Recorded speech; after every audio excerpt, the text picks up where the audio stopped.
ખાદી દેશોમાં યુદ્ધના કારણે વધી રહેલા ગેસના ભાવ વચ્ચે નાના હોટેલ વ્યવસાયકારો પર આર્થિક ભાર વધ્યો છે। આવી જ પરિસ્થિતિમાં કૃષ્ણા ડાઇનિંગ હોલના સંચાલકોએ મહત્વપૂર્ણ નિર્ણય લીધો છે।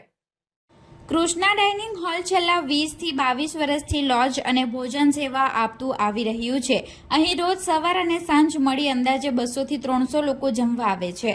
2 ટાઈમના નિયમિત ગ્રાહકો પર આધારિત આ હોટલ અચાનક બંધ કરવી સંભવ નથી એવી સ્થિતિ સર્જાઈ છે। ગેસના વધતા ભાવના કારણે ખર્ચમાં ભારે વધારો થયો છે।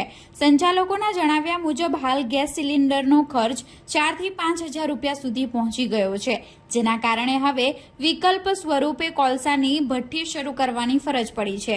હાલમાં હોટેલમાં રોટલીથી લઈને શાકભાજી સહિતનું સમગ્ર ભોજન કોલસાની ભઠ્ઠી પર બનાવવામાં આવી રહ્યું છે। સંચાલકોનું કહેવું છે કે ગ્રાહકોની સુવિધા અને રોજગાર જાળવવા માટે હોટેલ ચાલુ રાખવી જરૂરી છે। જો અમે હોટેલ બંધ કરીએ તો અમારા નિયમિત જમવાવાળા લોકો મુશ્કેલમાં મુકાઈ જાય, તેવી હાલ હોટેલ બંધ કરી શકાતી નથી એમ સંચાલકોએ જણાવ્યું હતું।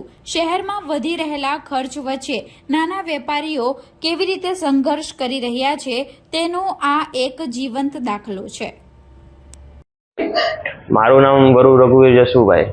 અત્યારે અમે મારી કૃષ્ણા ડાઇનિંગ હોલ અમે 20-22 વર્ષથી આ લોજ ચલાવી રહ્યા છીએ। અમારે 2 ટાઈમના જમવાવાળા હોય છે। જો અમે હોટલ બંધ કરીએ તો અમારા જમવાવાળા ક્યાં જાય? અત્યારે ગેસનો ભાવ સમજી લો ને 4 થી 5,000 રૂપિયા છે। તો અત્યારે અમે વિચાર્યું કે ચાલો હવે કોલસાની ભઠ્ઠી ચાલુ કરીએ। અત્યારે અમે બધી રોટલીથી લે શાકભાજી બધું અત્યારે એમાં જ કરીએ છીએ।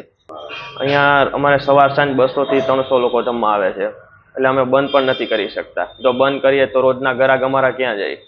તેથી અમે અત્યારે બંધ નથી કરી શકાય એવું।